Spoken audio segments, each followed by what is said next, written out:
Et je vais vous inviter à lire ce matin dans l'Épître aux Hébreux, au chapitre 11, les versets 8 à 19 qui vont s'afficher.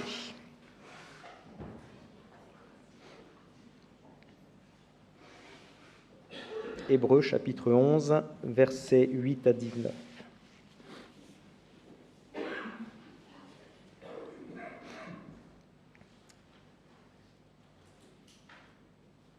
Par la foi, Abraham a obéi à l'appel de Dieu qui lui ordonnait de partir pour un pays qu'il devait recevoir plus tard en héritage. Il est parti sans savoir où il allait. Par la foi, il a séjourné en étranger dans le pays qui lui avait été promis, vivant sous des tentes, de même qu'Isaac et Jacob, qui sont héritiers avec lui de la même promesse. Car il attendait la cité aux fondements inébranlables, dont Dieu lui-même est l'architecte et le constructeur. Par la foi, Sarah, elle aussi, qui était stérile, a été rendue capable de devenir mère alors qu'elle en avait depuis longtemps passé l'âge. En effet, elle était convaincue que celui qui avait fait la promesse est fidèle. C'est pourquoi aussi, d'un seul homme, plus encore d'un homme déjà marqué par la mort, sont issus des descendants aussi nombreux que les étoiles du ciel et que les grains de sable qu'on ne saurait compter sur le rivage de la mer. C'est dans la foi que tous ces gens sont morts sans avoir reçu ce qui leur avait été promis. Mais ils l'ont vu et salué de loin, et ils ont reconnu qu'ils étaient eux-mêmes étrangers et voyageurs sur la terre. Ceux qui parlent ainsi montrent clairement qu'ils recherchent une patrie. En effet, s'ils avaient eu la nostalgie de celle qu'ils avaient quittée, ils auraient eu l'occasion d'y retourner. En fait, c'est une meilleure patrie qu'ils désirent, c'est-à-dire la patrie céleste. Aussi Dieu n'a pas honte d'être appelé leur Dieu, et il leur a préparé une cité. Par la foi, Abraham a offert Isaac lorsque Dieu l'a mis à l'épreuve. Oui, il était en train d'offrir son fils unique, lui qui avait eu la promesse, et à qui Dieu avait dit « C'est par Isaac que te sera suscitée une descendance ». Dieu, estimait-il, est assez puissant pour ressusciter un mort, et son fils lui a été rendu. C'est une préfiguration. Je vous invite à prier. Seigneur, ouvre nos cœurs, nos pensées maintenant pour recevoir ce que tu veux nous dire. Que ta parole trouve dans nos cœurs un terreau favorable et que par ton esprit, nous puissions y voir grandir la semence de ta parole. Nous te prions dans le nom de Jésus. Amen.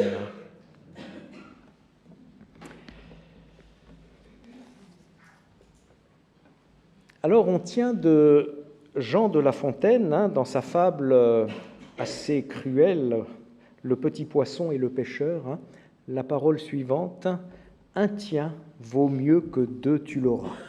Une parole devenue proverbiale.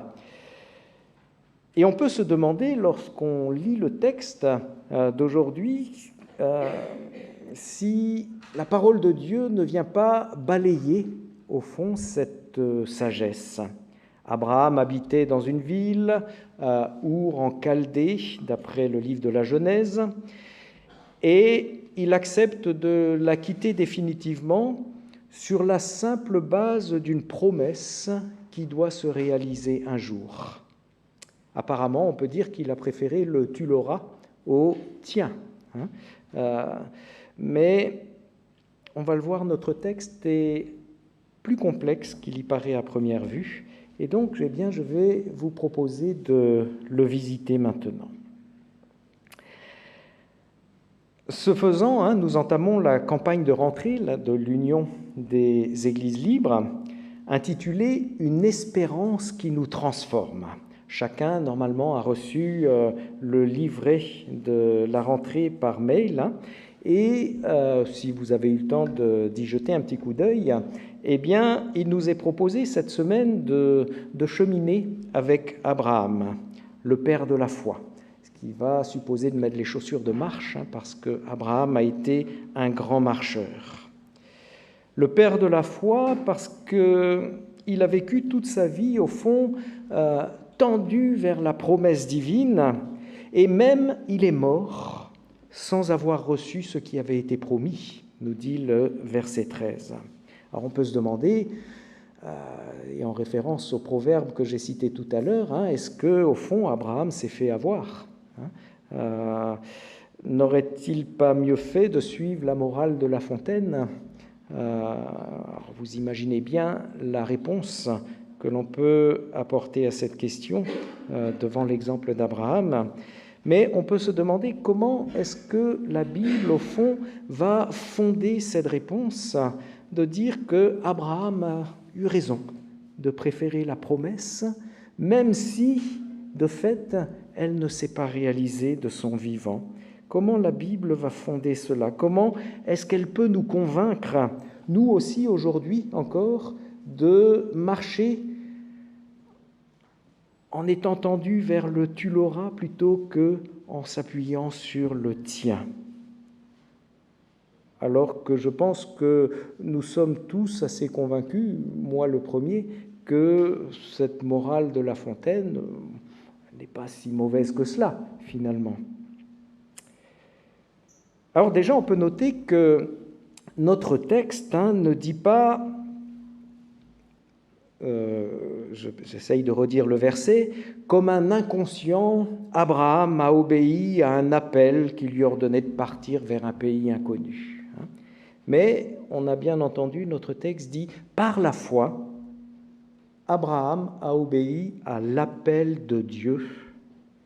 Et évidemment, on se doute bien que cela fait une grande différence. Par la foi, il est dit.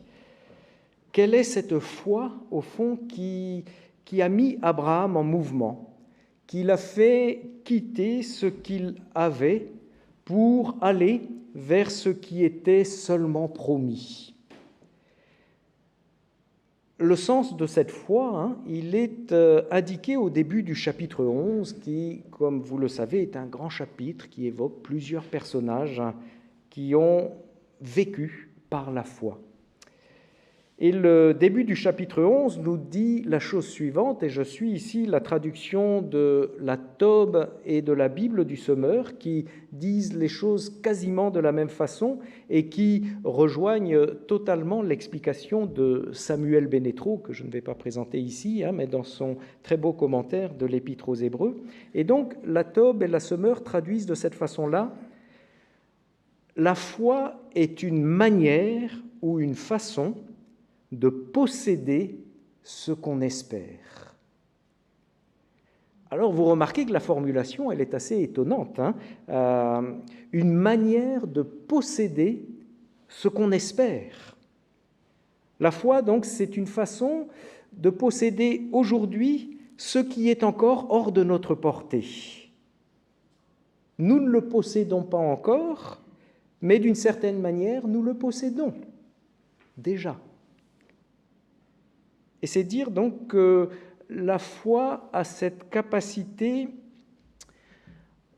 à donner forme, on pourrait presque dire substance. D'ailleurs, c'est le mot qui est utilisé en grec, qu'on peut traduire par substance. Elle a cette capacité à donner forme, à donner substance à notre espérance. Alors bien sûr, il faut dire ici que ce qui est espéré, ce n'est pas juste une chimère, un rêve, un vague espoir. L'objet de l'espérance, c'est ce que Dieu promet. C'est une réalité que Dieu a déjà construite, qui se trouve certes dans l'avenir, dans l'invisible, qu'on ne peut pas encore posséder, voir, mais que cependant, la foi permet de percevoir assez clairement pour s'y attacher et pour transformer la vie. Et on peut dire que ça, c'est le pouvoir extraordinaire de la foi. Rendre ce qui est encore futur suffisamment présent, si on peut dire, ce qui est encore invisible suffisamment perceptible. Et on voit ici que la foi ne se réduit pas à une simple croyance, même si la croyance bien ancrée est un élément de la foi, un élément nécessaire de la foi. La foi ne se réduit même pas à une confiance même inébranlable, même si là encore la confiance est vraiment constitutive de la foi. Non, la foi n'a pas seulement ces dimensions qu'on pourrait appeler subjectives, c'est-à-dire qui partent de mon cœur, je fais confiance à Dieu, je crois en lui. Elle a aussi une dimension, on pourrait dire, plus objective. D'une certaine façon, on peut dire que la foi fait advenir l'éternité dans le présent, d'une certaine manière, qu'elle donne forme à l'espérance dans le quotidien, à un point tel que ma vie en est illuminée, transformée, et c'est à cause de cette dimension de la foi qui lui manquait, je crois, qu'on trouve dans l'Évangile le père d'un enfant malade qui s'est écrié devant Jésus « Je crois, Seigneur, viens au secours de mon manque de foi ». Une prière, je ne sais pas pour vous, mais que je peux souvent faire mienne. Alors Abraham, manifestement, selon ce qui nous est dit ici dans l'Épître aux Hébreux, avait goûté cette dimension extraordinaire de la foi. Et c'est pour cela qu'il s'est mis en route, sur la base d'une promesse, de quelque chose qui lui était promis. C'est pourquoi aussi il est appelé Père de la foi. Alors regardons d'un petit peu plus près comment notre texte présente la promesse divine. D'abord, il est question d'un lieu à recevoir en héritage, au verset 8. Et la plupart de nos traductions disent un pays. Celle que j'ai lue l'a dit un pays, mais l'ancienne traduction second, la nouvelle Bible second, reste plus proche du texte grec lorsqu'elles traduisent un lieu. En grec, c'est le mot topos, topographie, etc. Ça signifie un lieu, un endroit. Et donc, ces Bibles second restent plus proches du texte grec en disant que c'est un lieu qui est d'abord promis à Abraham. Et donc, le contenu de la promesse divine, on le voit au début, reste assez vague pour peut-être viser plus que le pays de Canaan dans lequel Abraham va entrer. Par la foi, Abraham se met en route vers un lieu. Dans le verset suivant, au verset 9, il est parlé du pays de la promesse. Et là, on se dit, avec cette expression, que ça y est, Abraham est arrivé au bout de son voyage, puisque un lieu lui est promis et il arrive dans le pays de la promesse. Mais quelle n'est pas notre surprise de lire que Abraham y demeure comme dans une terre étrangère. Il vit sous tente. Abraham était un nomade, il vit sous tente, sans en devenir un réel habitant, parce qu'il se savait, nous dit le texte, étranger et voyageur sur cette terre. Donc, une façon de dire qu'il est bien arrivé dans un lieu que Dieu avait promis, mais en même temps que ça n'est pas le tout de la promesse qui se réalise ici. Et enfin, le texte présente le vrai but du périple d'Abraham. Le verset 10 indique qu'il attendait une cité, la cité aux fondements inébranlables dont Dieu est lui-même l'architecte et le constructeur. Les versets 14 et 16 disent qu'il recherchait une patrie meilleure, la patrie céleste, la cité préparée par Dieu. Et selon ces versets, on entend que Abraham n'a pas quitté Our en Chaldée pour aller seulement vers le pays de Canaan, mais qu'il espérait plus, il recherchait plus, il attendait, il aspirait à plus. Il aspirait à un autre lieu, la patrie, la cité construite par Dieu. Et c'est ce lieu-là, ce lieu encore invisible, que la foi lui a fait percevoir lorsqu'il a décidé d'obéir à Dieu. Par la foi, il a vu, je ne sais pas s'il faut dire il a vu justement parce qu'il n'a pas vu, mais il a perçu quelque chose de ce lieu. Et ça l'a poussé à obéir à Dieu. La vie d'Abraham a été transformée, il a tout quitté, il s'est mis en route parce que la foi, d'une certaine manière, lui a fait posséder ce qu'il espérait. La foi a rendu suffisamment substantielle son espérance. Et c'est cela qu'indique le verset 13, lorsqu'il dit « C'est dans la foi que tous ces gens sont morts sans avoir reçu ce qui leur avait été promis, mais ils l'ont vu et salué de loin. » Ils l'ont vu et salué de loin. Dans leur quotidien terrestre, eh bien, la foi leur permettait de voir et saluer de loin la cité pour laquelle finalement ils étaient en route.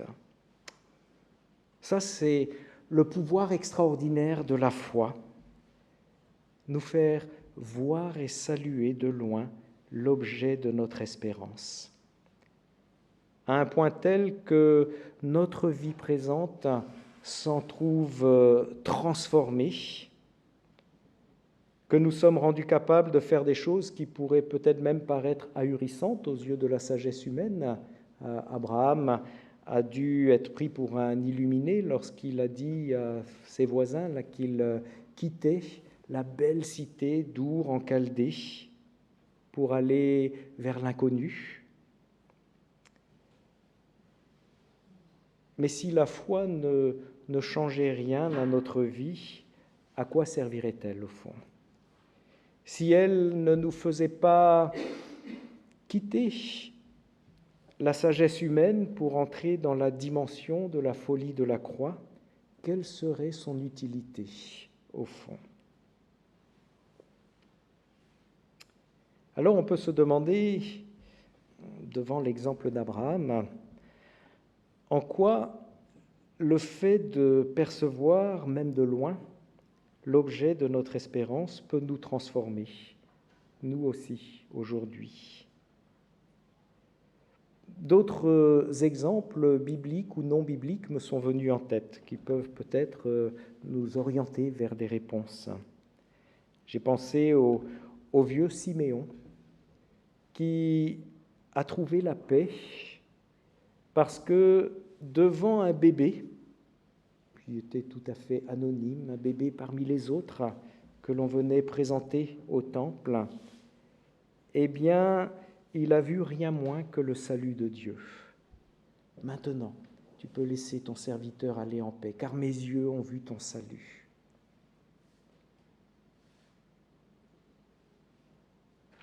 Et on peut se demander si l'apôtre Paul n'a pas parcouru tout le pourtour méditerranéen parce que, par la foi, il percevait bien que le royaume promis était peuplé non seulement de juifs, mais aussi de non-juifs. Il percevait cela, cette dimension de l'espérance du royaume, et ça l'a mis en route pour parcourir le pourtour méditerranéen avec... c'était pas aussi simple qu'aujourd'hui, à l'époque, faire ce genre de choses. Plus près de nous, je me suis demandé si un Martin Luther King ne s'est pas levé parce que, par la foi justement, il avait salué ce même royaume où blanc et noir vivraient réconciliés.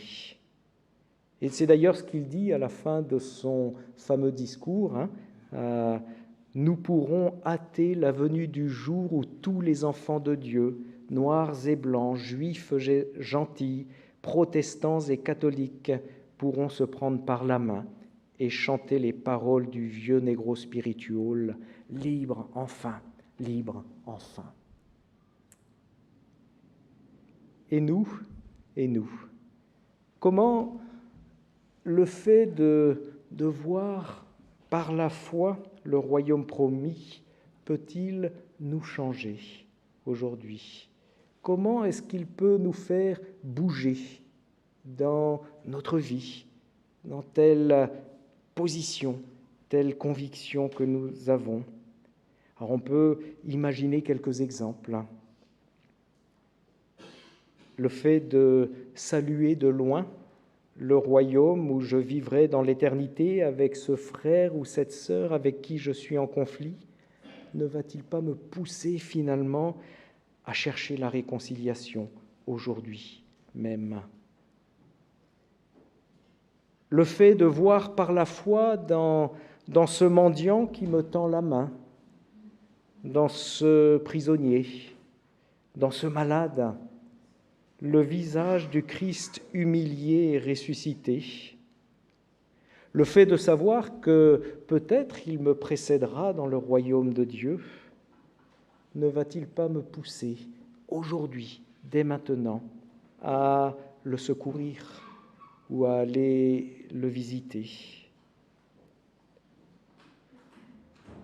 Le fait de saisir qu'un jour je ressusciterai en Christ, ne va-t-il pas me conduire, et ici, selon les mots mêmes de l'apôtre Paul, à vivre déjà maintenant en Christ une vie de résurrection? Et on pourrait multiplier les exemples où l'espérance devient comme présente dans le présent, où la foi permet de saisir cette espérance, cette éternité, et de l'amener, de lui donner substance dans le présent. La foi est une manière de posséder ce qu'on espère. Elle est une façon de rendre substantiel ce que Dieu promet. C'est par la foi que l'espérance nous transforme, qu'elle nous met en marche. Sinon, ce n'est pas la foi dans toutes ses dimensions. Et c'est parce que je suis devant ce pouvoir extraordinaire de la foi que je suis aussi poussé à prier encore et encore. Je crois, Seigneur, viens au secours de mon manque de foi. Amen.